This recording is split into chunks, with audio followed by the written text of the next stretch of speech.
예, 오전에 이어서 한 번 더 옆 사람하고 인사하시겠습니다. 당신을 보니 밥맛이 납니다. 화답해야죠. 그 말을 들으니 살맛이 납니다. 네, 우리 일부 예배 때 사마리아 여인에 대한 이야기 통해서 선교는 뭐다요? 변화다, 변화. 예. 예수님을 만남으로 사마리아 여자는 마을에 들어갔어. 메시아를 소개하는, 그래서 많은 마을 사람들이 예수님을 믿게 되었다. 그 이야기입니다. 내가 변화되면 누가 변한다고요? 별로. 남편과 아내가 변화되는 거예요. 제가 결혼하고 후회를 많이 했어요. 왜 했느냐? 마음에 안 들어. 누가 마음에 안 들겠어요? 제 아내가. 왜냐하면 우리 집안은 조상대대로 찰밥을 좋아하는데 제 아내는 조상대대로 모래알밥을 좋아해. 그 위장이 튼튼한 집안이야. 저는 위장이 안 좋아. 제가 독일에 7년 살면서 2번이나 앰뷸런스에 실려갔어요. 앰뷸런스 한밤중에 쓰러져가지고 들끝에 막 실려가기 12일간 입원하기도 하고, 그 12지장에서 피가 쏟아져 흐르는 걸 모르고 한밤중에 기절했어. 그다 위장 때문에 그래. 그 독일 흉측해요. 독일 아주 히틀러가 있던 동네라 그런지 독일 말도 어렵고 뭐 공부도 어렵고 만만치 않았어. 좋은 점 많이 있죠. 좋은 점도 많이 배우고. 근데 결혼해 보니까 제 아내는 늘 그 아주 모래알 같은 밥을 좋아하는 집안이야. 그 제 아내가 본 남자는 아버지와 오빠, 그게 정상이야. 그래서 남자라면 모래알 밥을 먹어야 정상이다. 근데 결혼해 보니까 비정상이야. 남편이 너무 부실해. 이거 은근슬쩍 무시하는 거예요. 그 제가 오늘 제 아내가 안 와서 마음대로 이야기하는데, 그거 힘들어요. 위장이 안 좋은데 어떻게 받아 그거를? 그래서 저는 찰밥을 먹어야 좋겠는데 신경도 안 쓰는 거예요. 주는 대로 먹어. 처음에는 제가 참 믿음이 부족해서 하나님 왜 이런 여자를 저에게 주셨습니까? 뭐 한탄하고 기도하고 근데 어느 날 기도하는데 하나님의 응답이, 그래 정말 네 아이가 변화되길 원하느냐? 물론이죠. 120% 맞습니다 하나님. 그러니까 네가 먼저 변해라. 그 다음부터 죽으면 죽으리라 하고 모래알밥을 먹기로 시작했어요. 인상 쓰지 않고. 이 밥상에 딱 모래알밥 나타나면요, 나도 모르게 인상 쓴 거야. 그럼 제 아내는 제가 인상 쓰는 거 보고 자존심 상한 거예요. 아주 뭐라 그럴까? 그 자기를 도전한다고 생각한 거예요. 밥하는 권리를 도전한다. 그래서 제가 기도 열심히 하고 인상 쓰지 않고 아주 모래알밥을 먹기 시작하니까 그때부터 제 아내가 긍휼하는 마음이 생기는 거예요. 긍휼히 여기는 마음이. 이 남자는 덜 떨어진 남자구나. 이걸 서서히 받아들이는 거예요. 그러면서 찰밥을 해주는 거예요. 제가 독일에서 위내시경 여러 번 하고 또 한국에 와서도 유명하다는 서울에 내과 가서 위내시경하고 안 낫는 거예요. 그런데 찰밥을 2년 내 하루 3끼를 찰밥만 2년을 먹었더니만 위장이 싹 나왔어요. 그래서 어제 저녁은 은갈치도 잘 먹고 잘 먹어요 이제는. 주님의 은혜죠. 그래서 제가 깨달은 거예요. 내가 변해야 내 아내가 변한다. 남편이 변하면 아내가 변하고, 아내가 변해야 남편이 변한다.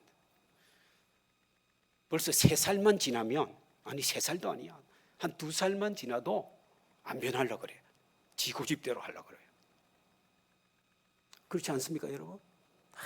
어린애도 자기 고집대로 하려고 해요. 변화 안 됩니다. 예. 그럼 어떻게 돼요? 부모가 먼저 변해야 돼. 예. 내가 변해야. 그래서 인간의 힘으로는 안 됩니다. 간절하게 기도해야 돼. 간절하게. 예. 지금 우리나라의 문제는 마음들이 너무 사막화됐다는 거예요.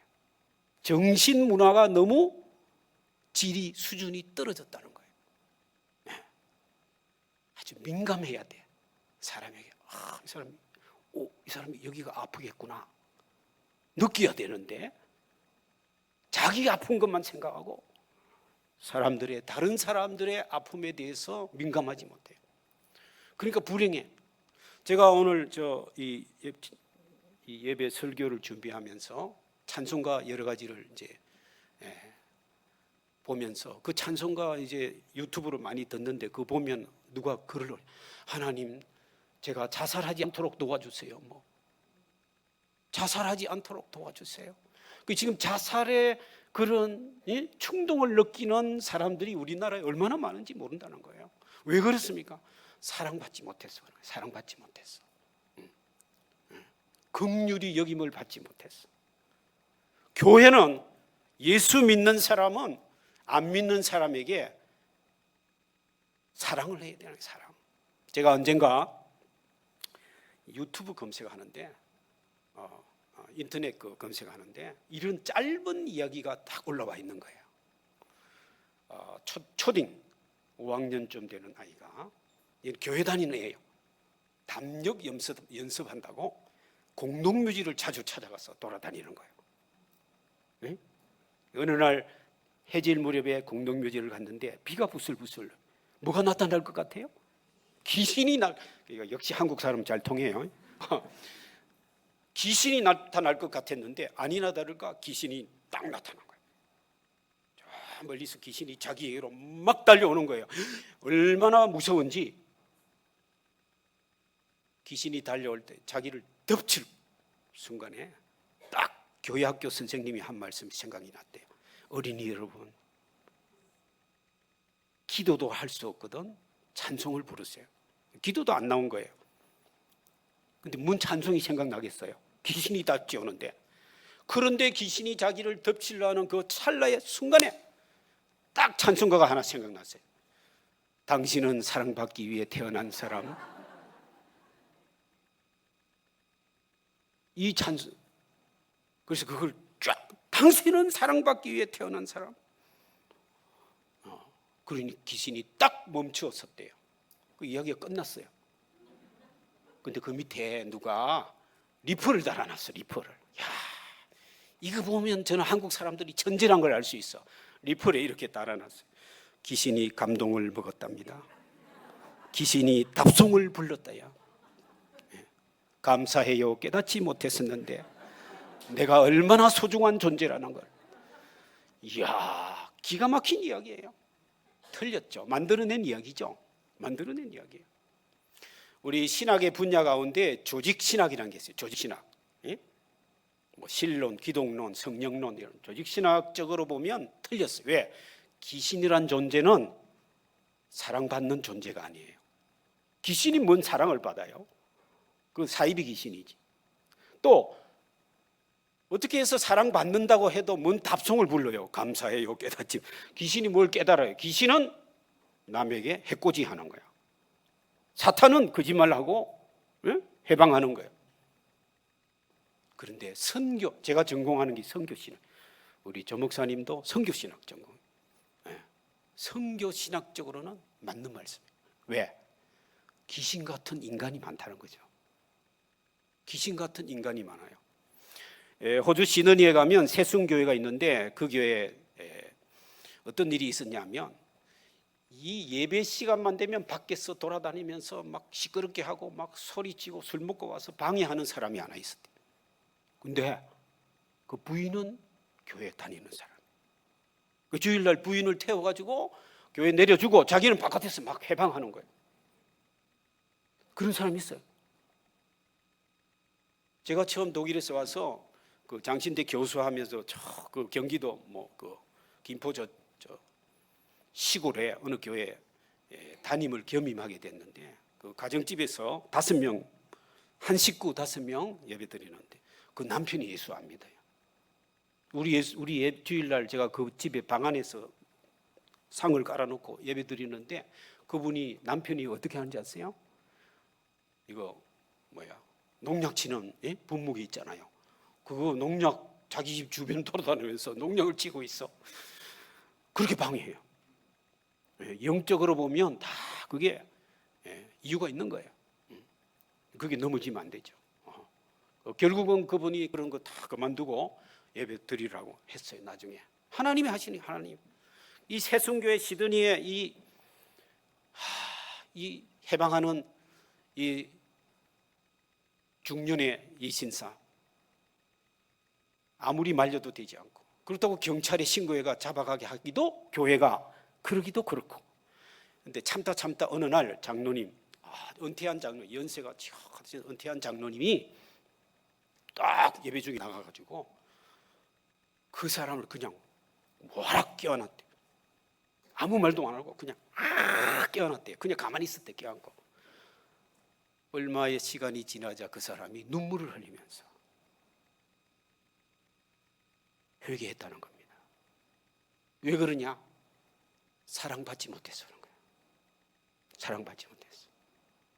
그 장로님이 아버지의 심정으로 그 사람을 껴안으니 이분이 그 장로님의 그 마음을 이심전심으로 느꼈던 거예요.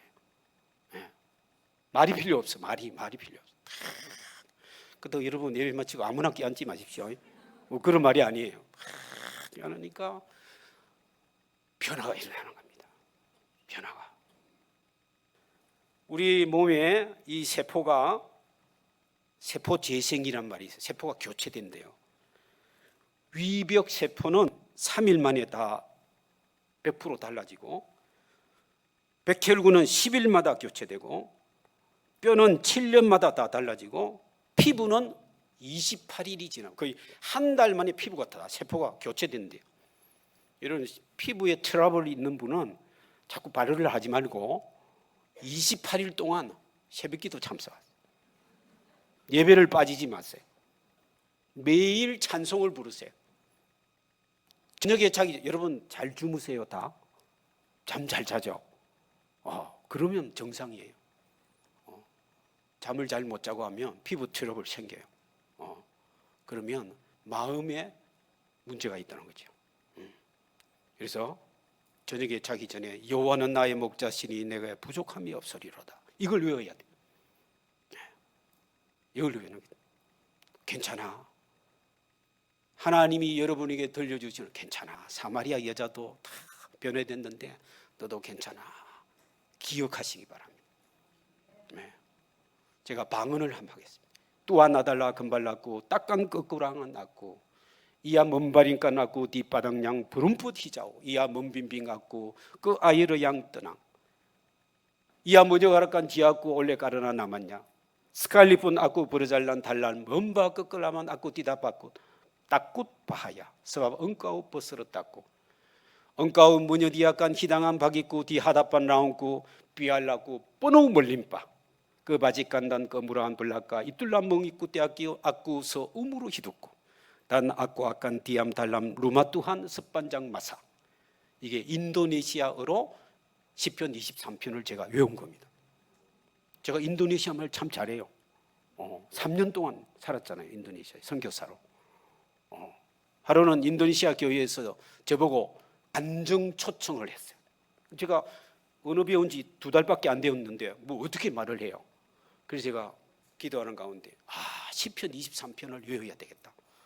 그래서 제가 1998년 3월 달인가 인도네시아 말로 시편 23편을 지금처럼 외워가지고 쫙 이걸 이야기하고 현지 말로 해주면 제일 좋아합니다. 자기 나라 말로 이야기하니까 자기들 대접한다고 생각해요. 이닐라 뿡아꾸안 뚜아 이것이 나의 신앙 고백입니다. 그러니까 현지인들이 너무 좋아하는 거예요. 시편 23편만큼 좋은 신앙 고백 어디 있겠습니까, 여러분? 여호와는 나의 목자시니 내게 부족함이 없으리로다.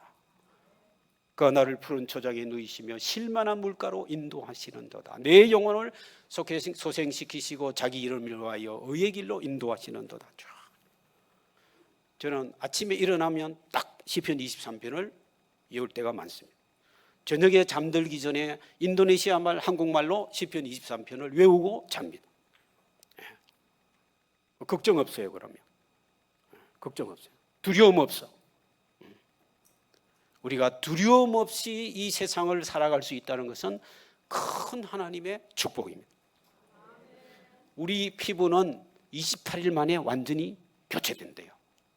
그 28일 동안 우리가 영적으로 충만하면 새로운 피부 세포가 일어날 줄로 믿습니다. 이것이 변화입니다. 하나님은 우리 몸을 만드실 때 이미 다 이 우리의 오장육부 사지백체가 변화하도록 만들어놨어. 계속 세포가 재생하도록 만들어놨어. 그러면 우리 영혼도 재생돼야 되는 거예요. 지난주보다 이번 주가 우리 영혼이 더 달라져야 돼. 달라져야 돼. 오늘 이 예배를 참석함으로 인해서 여러분의 영혼이 느끼지는 못한다 할지라도 하나님께 더 가까이 다가가고 하나님과 연합하고 성령 충만한 영혼으로 변화될 줄로 믿습니다. 어떻게 알 수 있느냐? 집에 가서 거울을 보십시오. 내 얼굴이 더 밝게 변화 있으면 그게 변화된 거예요. 그래서 저는 오늘 여러분과 함께 여호와는 나의 목자시니, 학자들은 이야기합니다. 왜 다윗은 이 시를 나의 목자는 여호와시니 이렇게 하지 않았을까? 그 의미가 다릅니다. 주어가 다릅니다. 주어가 나의 목자, 그거는 내가 주어예요. 우리 그리스도인들은 주어가 내가 아닙니다. 여호와입니다. 여호와. 하나님이 나의 주어입니다. 하나님이 나를 이 땅에 태어나게 하셨다. 하나님이 나를 이 서호교의 성도의 공동체로 만들어 주셨다. 하나님이 나를 이 제주도 땅에 살게 하셨다. 물론 여러분이 선택하고 여러분이 기도하고 여러분이 다 했겠지요. 그러나 우리의 신앙 고백은 내가 아니라 내가 아니에요. 다윗이 17세인가 사무엘에게 기름 부음 받아서 왕이 되리라고 했죠. 장차. 근데 그 다음 달 왕이 됐습니까? 아닙니다. 쫓겨다녔습니다. 이 사울이 사울은 천천히요, 다윗은 만만히요. 그러자 이 사울에게 사탄이 들어서 시기심이 들고 교만하고 그 왕권을 가지고 무자비하게 탄압을 하고 다윗을 죽이려고 얼마나 많은 시도를 했는지 여러분 다 아시잖아요. 그래서 다윗은 미친 척하고 블레셋 적국의 땅에 들어가서 이 목숨을 부지하기 위해서 온갖 수모를 다 당했어요. 그렇게 하기를 13년을. 사울이 바울 되기까지 다메섹 도상에서 환상을 보고 부활하신 예수님 만나고 사울이 예수님을 영접합니다. 그 다음부터 바로 사도가 되었습니까? 안디옥 교회에서 바나바가 자기를 불러가지고 동력하면서 선교사로 파송되기까지 13년이 걸렸어요. 13년이 걸렸어요. 여호와는 나의 목자시니, 그러면 당장 다음날 만사형통하고 막 복권 사면 당첨이 되고 막 그냥 다 될 것 같습니까? 아닙니다. 고난이 있어요. 고난이 있습니다. 연단시키기 위해서. 다윗이 이제 왕이 되었어요. 남쪽 유다 지파 한 나라의 왕이 되었다가 7년이 더 지나서 결국 북쪽 왕국까지 통일 왕국의 왕이 됩니다. 그리고 자기 궁전을 왕궁을 어리어리하게 짓습니다. 백향목으로, 최고의 나무로. 그리고는 하나님을 위해서 성전을 짓겠다고 했을 때 나단 선지자에게 이야기했습니다. 나단이 좋아했어요. 근데 그 다음날 하나님이 나단을 보내가 짓지 말라, 성전을 짓지 말라. 왜 그랬을까요? 다윗이 돈도 있고 뭐 권력도 있고 이제 통일 왕국을 이루고 아주 왕성한 아주 부국강병을 이뤘어요. 그런데 하나님이 성전을 짓지 말라. 왜 그랬을까요? 하나님을 월권하지 말라는 겁니다. 다윗이 성전을 지으려고 할 때 다윗이 자기가 주처럼 생각했다는 거죠. 하나님은 내가 너의 집을 짓지 네가 나의 집 짓는 거 아니다. 여러분, 선교는 우리가 하는 게 아닙니다. 우리가 한다고 생각하면 그때부터 교만한 거예요. 그때부터 인간의 생각이 들어가는 겁니다. 다윗이 집을, 하나님의 성전을 짓지 말라는 것은 하나님보다 자기가 앞서는 것을 하나님이 벌써 눈치를 채셨습니다. 그 다음부터 다윗은 우리야의 아내를 밧세바를 취하게 되고 우리야를 적국의 손에 죽게 만들고 있을 수 없는 일들을 벌립니다. 결국은 자기 장자요 정말 총망받던 압살롬이 반란을 일으키고 사막으로 쫓겨나가고 그 말년이 비참하게 이룰 데 없어요. 다윗이 처음부터 끝까지 다 평통하고 평안했는가? 절대 그렇지 않습니다. 우리가 다윗을 보면서 예수 믿으면 무조건 다 잘 된다? 아닙니다. 하나님 앞에서 절대적으로 하나님이 주어고 나는 동사입니다. 하나님 말씀하시면 나는 순종하겠습니다. 하나님 가라고 하시면 나는 가겠습니다. 이 절대적인 믿음의 순종이 우리의 선교의 출발점이고 우리 믿음입니다. 여호와는 나의 목자시니 내가 부족함이 없으리로다. 부족함 많았어요. 모자람 많았습니다. 그러나 이런 고백을 할 수 있는 것은 그 부족함 속에서, 그 동굴에서, 아둘람 동굴에서 또 뭐 여러 동굴에서 사울을 죽일 수 있었지만 죽이지 않았던 것은 하나님이 심판하신다. 내 인생의 주어는 하나님이시지 내가 내 힘으로 사울을 죽이고 왕이 되는 건 아니다. 그때까지만 해도 다윗은 순수했어요. 골리앗을 물리칠 때만 해도 다윗은 절대적으로 하나님이 주어다. 하나님이 주어다. 그런데 어느 순간 자기가 주어가 됐어. 우리 믿음의 능력으로 우리가 살아가는 건 아닙니다. 하나님이 주신 은혜로 사는 것입니다.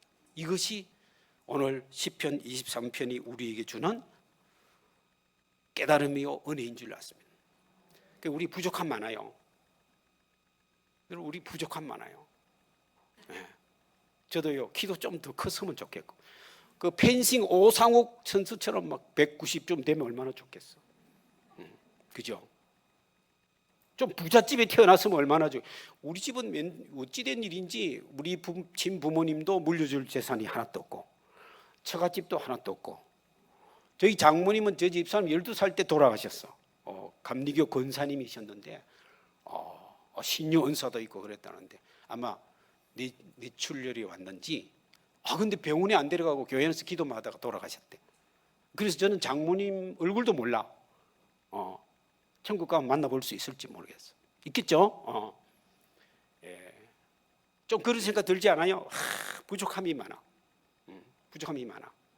그러나 그 부족함을 부족함으로 느끼지 않으며 살 수 있다는 거예요. 예. 세상에서 갖지 못한 것보다 하나님 안에서 갖지 못한 것이 훨씬 더 우리가 관심 가져야 될 것입니다. 세상에서 갖지 못한 것 생각하지 말고 하나님 안에서 가진 것, 이미 있는 것을 더 크게 생각해야 된다. 그게 은혜입니다. 토바고 섬에 한센병 환자들이 모여 사는 곳이 있습니다. 단기 선교팀이 그 길을 방문하게 되었습니다. 예배를 이제 선교사가 인도하게 되었는데요.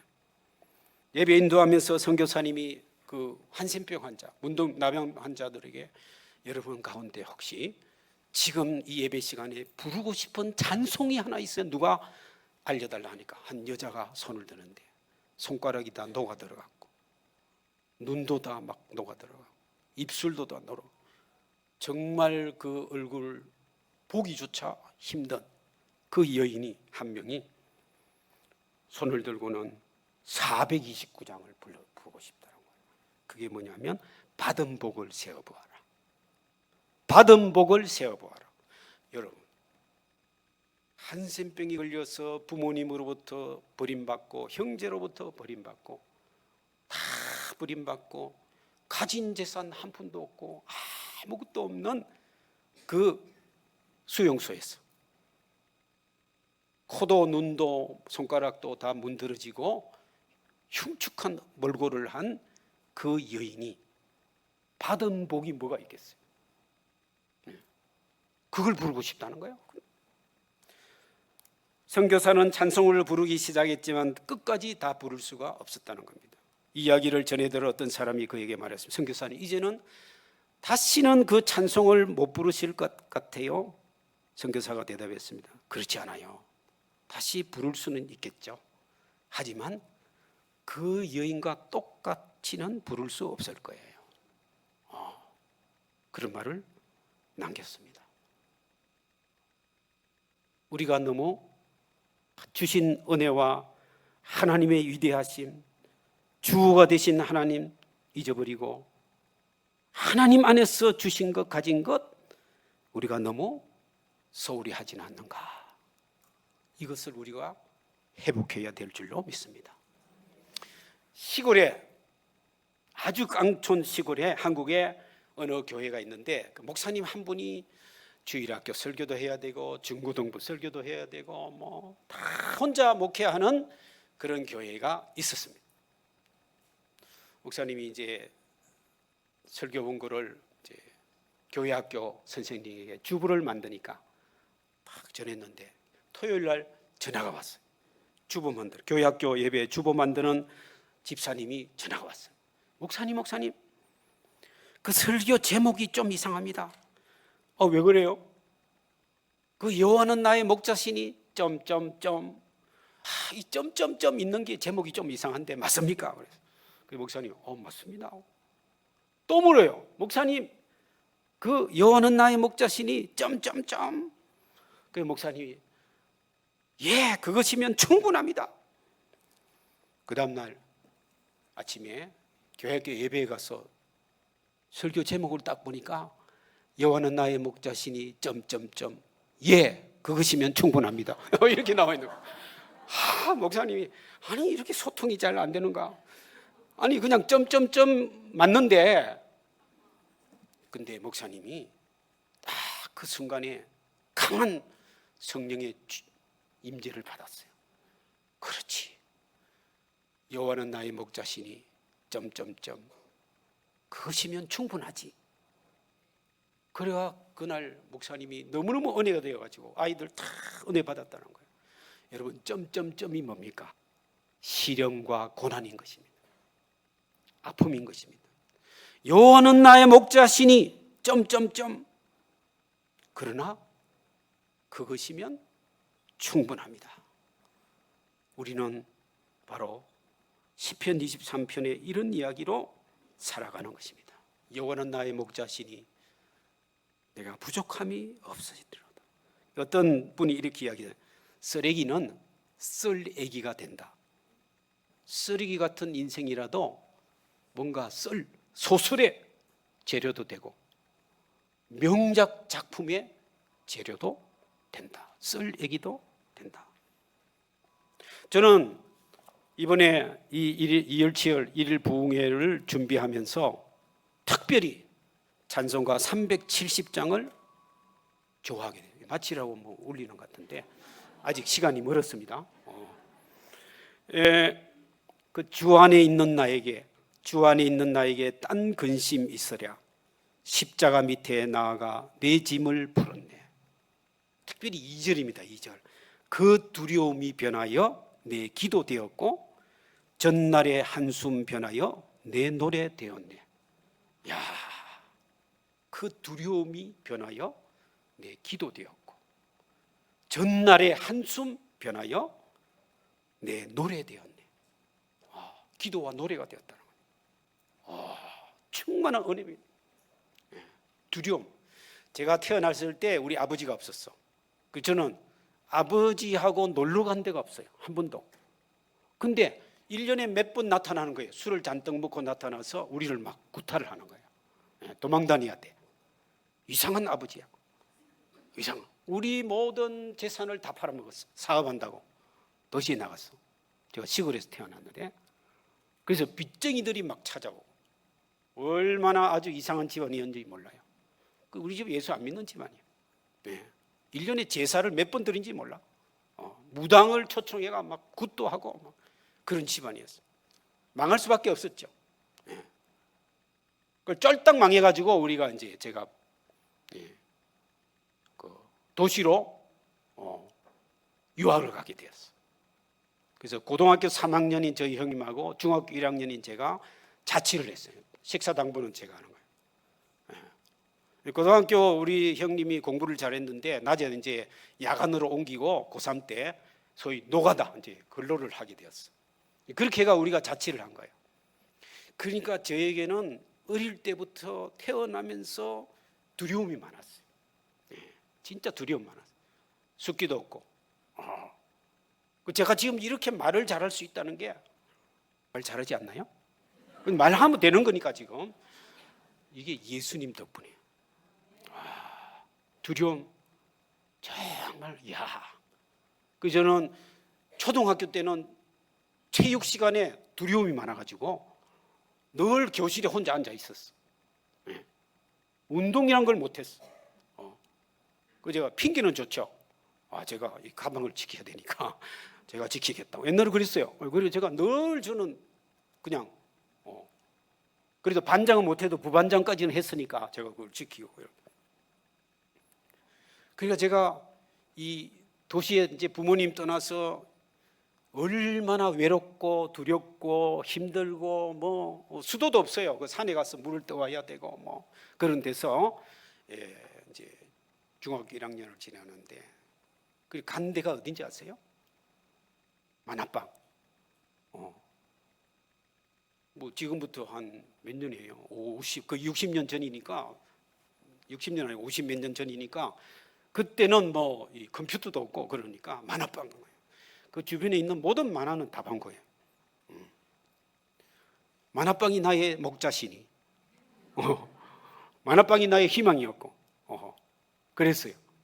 그런데요, 자취하는 방 한 칸에 연탄불로 이렇게 하는데 만화방 갔다 오면 밥을 올려놓고 한 주 또 잊어먹고 시커멓게 탄 데도 많고 뭐 근데 그 자취하는 방 바로 조그만 길 건너편에 쌀 가게 하는 아줌마 혼자 쌀 가게 하는 분이 있었는데 그분이 쌀 사러 가면 조금 더 주는 거예요. 어느 날 삼양라면을 하나 주는 거야. 18원짜리. 그때 얼마나 감사한지. 그때부터 저희 어머니 할머니 빼고는 그 아줌마가 제일 좋은 거야. 삼양라면 하나 주는 게 얼마나 좋은지 몰라요. 우리 돈이 없으니까 못 사 먹는 거예요. 내 용돈은 전부 다 만화방에 다 줘버리고. 근데 어느 날 그 아주머니가 저보고 일요일 날 뭐 하느냐고 묻는 거예요. 만화방 간다고. 산에 그 공동묘지에 물길로 가야 된다고. 그러냐고. 그러면 나하고 어디 가려냐고. 근데 나의 은인이잖아요. 삼양라면 주는 분이 가자 그러니까 어디든지 가겠습니다. 따라가겠습니다. 그러니까 저를 인도한 게 예배당입니다. 교회였어요. 이 서호교회보다 더 작아요. 한 100명 모이는 평양에서 피난온 분이 개척한 부산의 영도구에 있는 조그마한 교회. 거기에 제가 처음 간 거예요. 근데 하나님이 저를 품어주셨어요. 예배당 가니까 너무 좋은 거예요. 그래서 만화방 가던 것을 예배당 가는 걸로. 그래서 주일만 아니라 새벽기도 참석하고 수요 예배 참석하고 금요기도에 참석하고 토요 학생 예배 참석하고, 그리고 학교만 갔다 오면 낮에 할 일이 없어도 예배당 가는 거예요. 예배당 가서 노는 거예요, 그냥. 그게 좋아요. 그 전도사님 집에 가서 밥 얻어 먹고. 이야, 천국이 따로 없는 거예요. 제가 아무런 제가 우리 집안이나 뭐 한 것 없이 하나님이 우리 집안을 망하게 하시고 예수 믿게 하신 거예요. 그런데 우리 형님이 굉장히 저하고는 또 달라요. 아주 고지식한데 반대를 안 했어요. 왜? 우리 형님은 고등학교 1학년 2학년 때 입주 알바를 했는데 그 입주할 때 주인이 예수 믿는 집안이었어요. 그러니까 기독교인에 대한 호감이 있는 거예요. 그래서 저희 형님과 제가 같이 그 교회를 출석하게 된 거예요. 그래서 우리가 예수님을 영접하고, 저희 어머니도 이사 와서 영접하고 교회 다니고, 제 동생도 뭐 영접하고, 그렇게 그리스도인이 되게 된 거예요. 우리는 이 땅에 살아갈 때에 부족함이 많습니다. 결핍이 많습니다. 내가 어떻게 바꿀 수 없는 그런 일들도 많이 있어요. 두려움이 많이 있습니다.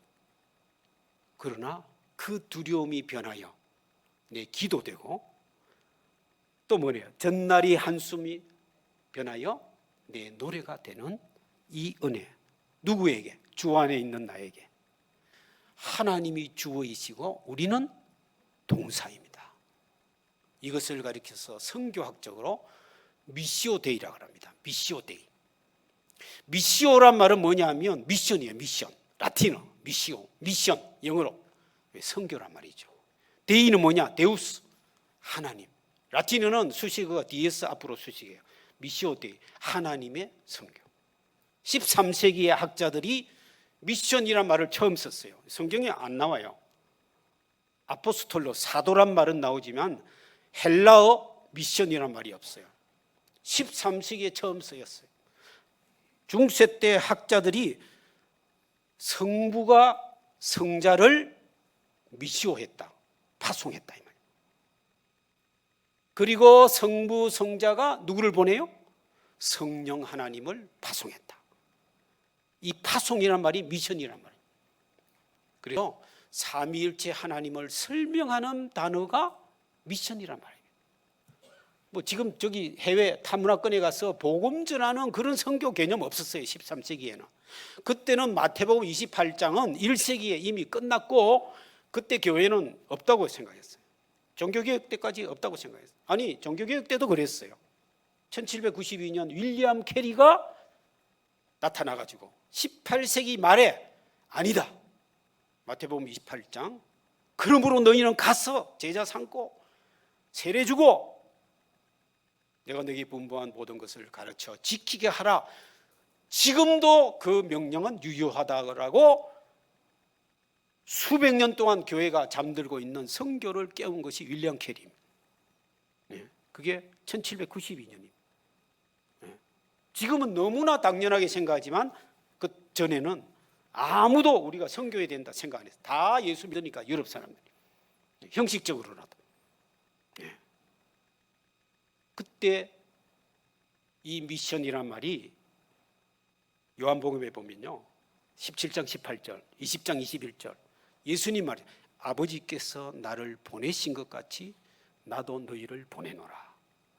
17장은 십자가 달리기 전의 말이고 20장은 부활하신 예수님이 하신 말이에요. 똑같은 말이에요. 아버지께서 나를 보내신 것 같이 나도 너희를 보내노라. 성부 하나님이 성자 예수님을 보내신 것 같이. 누가복음 24장 49절, 사도행전 1장 5절에 보면 아버지 약속하신 것을 기다려라. 뭐예요? 성령을 기다려라. 그래서 1장 8절 오직 성령이 너희에게 임하시면, 성령이 임했죠. 오순절 마가 다락방에. 그때부터 교회가 생기는 겁니다. 성부, 성자, 성령 하나님이 오셔야 교회가 생기는 겁니다. 그래서 선교는 하나님의 선교입니다. 그 무슨 말입니까? 교회가 있고 선교하는 게 아니고 선교하는 가운데 교회가 생긴다는 겁니다. 교회 선교가 아닙니다. 교회 중심 선교가 아닙니다. 하나님 중심의 선교입니다. 우리는 무조건 그 명령에 순종해야 하는 것입니다. 이게 진짜 교회입니다. 그리고 교회 선교는 선택이 아니에요. 해도 되고 안 되는 게 아니에요. 예배, 교육, 친교, 봉사, 선교 그 중에 하나가 아니에요. 교회 선교는 본질입니다. 본질. 예배도 본질이고 선교도 본질. 반드시 해야 돼요. 선교하지 않는 교회는 죽습니다. 선교하지 않는 교회는 망합니다. 끊임없이 하나님의 그 창조자 하나님, 구세주 예수님, 보혜사 성령님을 증거해야 돼요. 하나님을 모르는 사람들이 하나님을 사랑할 수 있도록 만들어야 되는 게 선교인 것입니다. 내가 변화되고 세상을 변화시키고 이웃을 변화시키고 가정을 변화시키는 것이 선교인데, 하나님의 은혜로, 하나님의 말씀으로 이것보다 더 위대하고 놀라운 일이 없습니다. 교회는 선교할 때 본질에 충실하고 행복한 교회입니다. 선교를 하지 않으면 다음 세대, 우리 청소년들, 청년들이 희망이 없어요. 제가 오후 2시에는 그러면 어떻게 선교할 것인가, 구체적으로 그 방법이나 현대 선교 동향에 대해서 몇 가지 말씀드리려고 하는데, 지금 이 시간까지는 본문 중심으로 좀 이론적인 내용이 되겠습니다만은 하나님의 선교에 대해서 요약해서 핵심을 말씀드리면, 첫째, 선교는 하나님의 선교다. 하나님이 주어이시고, 여러분 왜 하나님이 우리를 살려두셨을까요? 하나님을 예배하고. 그래서 선교는, 정교의 선교가는 한마디로 뭐라고 하냐면 예배 후에 예배라고 합니다. 이 예배, 이 주일날 모여서 드리는 예배 후에 월요일부터 토요일까지 일주일 동안 가정과 직장, 지역 사회에서 예배하는 것이 선교라고 그래요. 무슨 말입니까? 일주일 동안 직장과 가정과 또는 지역 사회에서, 이 세상에서 빛이 되고 소금이 되는 일상의 삶으로 하나님께 예배를 드리라. 그게 원래 정교의 선교가 아닙니다. 그래서 정교회는 원래 선교사를 안 보냈어요. 왜? 다 선교사니까. 물론 해외 타문화권의 선교사도 보내고 후원해야 돼요. 그것만 한다고 선교냐? 이 교회가 날마다 변화되고 새롭게 되고 성령 충만하고 지역사회를 향해서 빛과 소금이 되지 않으면 나간 선교사가 선교를 제대로 할 수가 없어요. 우리나라가 더 정의롭고 공의롭고 사랑이 넘치는 나라가 되어야 그 다른 나라 가서 선교를 잘할 수 있는 거예요. 우리나라가 부정부패가 많고 막 거짓말도 많고, 우리나라가 막 그냥 상식도 이루어지지 않고 아주 정신문화적으로 후진국이면 해외 나가서 선교하는 선교사들을 현지인들이 볼 때 존경하지 않습니다. 빨리 짐 싸 가세요. 당신네 나라나 구분하세요. 그럽니다. 제가 독일에서 공부할 때 루마니아에서 온 사람을 만났는데, 무슨 한국 사람이 해외 나가서 선교하냐고. 빨리 돌아가서 남북 통일이나 먼저 하라고. 아니, 자기 민족끼리 나눠가 철천지 원수처럼 싸우고 만나지도 않으면서 뭔 선교하느냐고. 제가 충격받았어요. 다른 나라 사람들은 그렇게 보지 않는구나. 우리 뼈 아프게 생각이 됩니다. 지금 북한하고 남북이 대치하고, 북한에 교회도 없고 북한에 자유도 없고 굶어 죽어가고 있고, 이런 북한을 두고 우리가 멀쩡하게 선교한다고 돌아다니고 하면 세상 사람들이, 다른 나라 사람들이 다 그렇게 생각하는 거 아닙니다. 꼴 좋다, 자기들 민족끼리 철천지 원수 38선을 쌓아놓고 분쟁하면서 뭐하고, 복음의 능력이 어디 있느냐 물으면 과연 우리 그렇게 막 큰 소리 칠 수 있을까요? 아닙니다, 여러분. 하나님이 우리 민족에게 숙제를 주셨어요. 남북한이 평화적으로 하나 되고 북한 땅에 무너진 교회가 설립되고 하나님께 영광 돌리는 예배를 드릴 수 있는 나라로 변화시키는 것이 우리가 해야 될 일, 우리 후손들을 위해서 기도해야죠. 우리가 뭐 어떻게 하겠습니까? 우리 여러분 중에 뭐 대통령이 되어가지고 하겠습니까? 될 수 있으면 좋죠. 그런데 우리 정치가들은 남북이 하나 되고 연합하고 서로 돕고 세계 속에서 우리가 정말 어떤가는 나라로 문화의 강국이 되고 이런 나라로 바뀌고 이런 비전을 가지고 막 우리 백성들에게 외치고 나를 찍어달라 뭐 이런 것은 없고 맨날 하는 거 보면 뭐 빵을 얼마치 샀느냐 뭐 이런 거 뭐 그냥 제가 어느 당 저는 예수님 당이지 어느 당도 아니에요.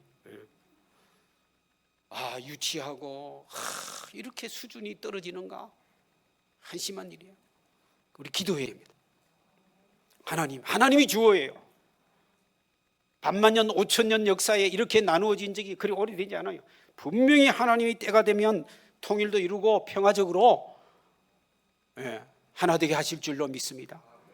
우리 서울교회 여러분들이 이 선교회 하나님의 선교회야. 하나님이 원하시는 것은 이스라엘 12지파가 하나 되고 서로 화목하고 서로 돕고 사랑하고 그러면 우리 남북도 하나 되고 서로 돕고 서로 예배하고 여러분이 평양 가서 예배드리고 괜찮아요. 왔다 갔다 하게 놔두세요. 평화롭스러워야지. 이런 비전을 꿈꾸고 우리가 기도해야 되는 거예요. 지금 굶어 죽어가고 있다. 뭐 수해나 아까 장로님 일부 예배 때도 기도하셨는데 이런 이 현실을 통탄히 하고 간절하게 기도하고 이렇게 해야 하나님이 주이시고 우리는 동사고 우리가 죽기 전에 이루어야 할 우리 민족의 가제 사명.